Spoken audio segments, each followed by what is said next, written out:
Care este legătura dintre Zumba și managementul calității?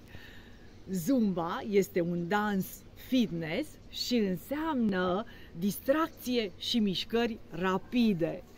Când am început să fac Zumba, mă simțeam complet epuizată și credeam că este din cauza faptului că muncesc foarte mult.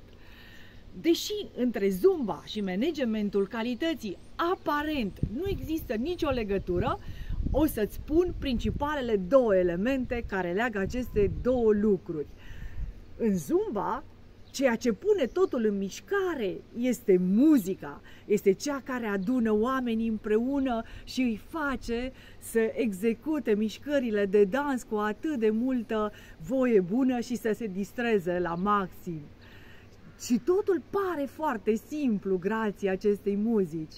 În managementul calității, cultura este echivalentul muzicii și adună pe oameni împreună, le menține moralul la cote maxime și îi ajută să realizeze activități complexe împreună prin intermediul procedurilor, instrucțiunilor și regulilor din standardele de calitate.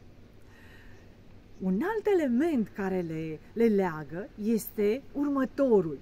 În Zumba nu contează ce naționalitate ai, cum te cheamă, de unde vii, cât de perfect arăți, cât de tânăr ești, contează doar să te distrezi și atunci când greșești în fața ta și sunt acei antrenori care îți arată următoarea mișcare și care te asistă tot timpul dansului.